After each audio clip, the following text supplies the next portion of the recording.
രാജ്മോഹൻ ഉണ്ണിത്താൻ ഇത് സംബന്ധിച്ച് പ്രതികരിച്ചിട്ടുണ്ട്. അത് കാണാം. സംഘടന RSSുമായി ബന്ധപ്പെട്ട് നിൽക്കുന്ന ഒരു സംഘടനയാണ്.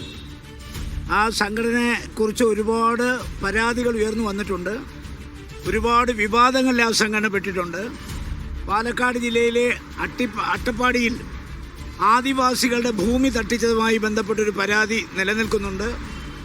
മാത്രമല്ല, കേരളത്തിലെ വിവാദ നായിക സ്വപ്ന സുരേഷിന് ജോലി കൊടുത്തത് ഈ സംഘടനയാണ്. ഇതൊരു NGO ആണ്. ഇവിടെ അതിനേക്കാൾ പ്രാധാന്യം ഇത് RSSുമായി ബന്ധപ്പെട്ട് നിൽക്കുന്ന ഒരു സംഘടനയാണ്. ആ സംഘടനയാണ് ഇന്ന് അവിടെ ഒരു ഇൻ്റർനാഷണൽ അവാർഡ് പ്രഖ്യാപിച്ചിരിക്കുന്നത്. അപ്പോൾ ഈ സംഘടന ഇൻ്റർനാഷണൽ എന്ന് പറയുമ്പോൾ ഇന്ത്യയിൽ മാത്രമല്ലല്ലോ, വേൾഡ് തലത്തിലൊക്കെ പ്രവർത്തിക്കുന്ന സംഘടനയാണ്. അപ്പോൾ ഈ സംഘടനയെക്കുറിച്ച് സമഗ്രമായ അന്വേഷണം ആദ്യമായി നടത്തണം. ഇതിൻ്റെ ബാക്ക്ഗ്രൗണ്ട്, ഇതിൻ്റെ പ്രവർത്തന രീതി, മുമ്പുണ്ടായിട്ടുള്ള വിവാദങ്ങൾ, ഇതൊക്കെ അന്വേഷിക്കണം. മാത്രമല്ല, അവരാണ് ഇപ്പോൾ VD സവർക്കറുടെ പേരിൽ ഒരു അവാർഡ് പ്രഖ്യാപിച്ചിരിക്കുന്നത്. നമുക്കറിയാം, ഇപ്പോൾ വിവാദ നായകനായ ശ്രീ ദിലീപിനെ ഗൂഢാലോചന കേസിൽ വെറുതെ വിട്ടതുപോലെയല്ല പഴയ VD സവർക്കർ മഹാത്മാഗാന്ധിയുടെ വധക്കേസിൽ അദ്ദേഹത്തെ വെറുതെ വിട്ടത്. അന്ന് ജഡ്ജിമെൻറ്റിൽ പറയുന്നുണ്ട്, മഹാത്മാഗാന്ധിയുടെ വധവുമായി ബന്ധപ്പെട്ട് VD സവർക്കറുടെ പങ്ക് അസന്നിഗ്ധമായി തെളിയിക്കാൻ പ്രോസിക്യൂഷൻ പരാജയപ്പെട്ടതുകൊണ്ട് സംശയത്തിൻ്റെ ആനുകൂല്യം കൊടുത്താണ് VD സവർക്കറെ വെറുതെ വിട്ടതെന്നാണ് പറയുന്നത്. അദ്ദേഹം ഗൂഢാലോചന നടത്തിയിട്ടില്ലെന്നല്ല പറഞ്ഞത്. പ്രോസിക്യൂഷൻ ഉണ്ടായ പരാജയം സംശയത്തിൻ്റെ ആനുകൂല്യം കൊടുത്താണ് അദ്ദേഹത്തെ വിട്ടയച്ചത്. അദ്ദേഹത്തിൻ്റെ പൂർവ്വകാല ചരിത്രം ഇന്ന് മഹത്വവൽക്കരിക്കാൻ RSSും BJPയും ശ്രമിക്കുമ്പോൾ അദ്ദേഹത്തിൻ്റെ പൂർവ്വകാല ചരിത്രം വളരെ മോശമാണ്.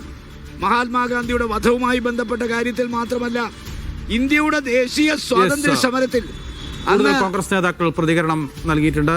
AP അനിൽകുമാറാണ് മറ്റൊരു കോൺഗ്രസ് നേതാവ്. പുരസ്കാരം വാങ്ങണോ എന്ന് തരൂർ സ്വയം തീരുമാനിക്കണമെന്നാണ് KPCC വർക്കിംഗ് പ്രസിഡന്റായ AP അനിൽകുമാർ പറഞ്ഞത്.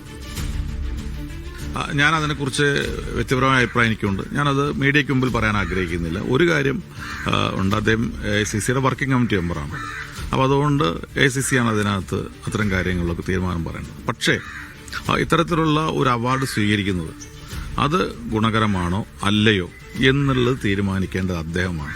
അദ്ദേഹം വാങ്ങുന്ന ഈ അവാർഡ് അദ്ദേഹത്തിനോ പാർട്ടിക്കോ അല്ലെങ്കിൽ നമ്മുടെ ഇന്നത്തെ ഒരു മതേതര സംവിധാനത്തിന് ഗുണകരമാണോ എന്ന് ചിന്തിക്കാനുള്ള കഴിവുള്ള വലിയ നേതാവാണ് അദ്ദേഹം. അപ്പം അദ്ദേഹം ചിന്തിച്ച് അദ്ദേഹം തീരുമാനിക്കട്ടെ. യെസ്, ഇപ്പോൾ പുറത്തുവരുന്ന വാർത്ത ശശി തരൂർ പങ്കെടുക്കില്ല എന്നുള്ള വാർത്തയാണ് ഇപ്പോൾ പുറത്തു വരുന്നത്. സവർക്കറുടെ പേരുള്ള അവാർഡ് ചടങ്ങിൽ ശശി തരൂർ പങ്കെടുക്കില്ല എന്നുള്ള വാർത്ത വരുന്നുണ്ട്. സ്ഥിരീകരിക്കേണ്ടതുണ്ട്. തരൂരിന്റെ ഓഫീസിനെ അറിയിക്കാതെയാണ് പുരസ്കാരം പ്രഖ്യാപിച്ചത്. പുരസ്കാരത്തെക്കുറിച്ച് തരൂർ അറിഞ്ഞത് മാധ്യമങ്ങളിലൂടെയാണെന്ന് MP-യുടെ ഓഫീസ് അറിയിച്ചു എന്നാണ് ഇപ്പോൾ വരുന്ന വാർത്ത. ഇത് സംബന്ധിച്ച് മുരളീധരന്റെ പ്രസ്താവന കൂടിയുണ്ട്, അതുകൂടി കാണാം. സവർക്കറുടെ പേരിലുള്ള അവാർഡ് ഒരു കോൺഗ്രസുകാരനും വാങ്ങാൻ പാടില്ലെന്നാണ് K മുരളീധരൻ പറഞ്ഞത്. ശശി തരൂർ അത് വാങ്ങുമെന്ന് പ്രതീക്ഷിക്കുന്നില്ല. ബ്രിട്ടീഷുകാർക്ക് മാപ്പ് എഴുതി കൊടുത്ത ആളാണ് സവർക്കർ എന്നും മുരളീധരൻ പറഞ്ഞു.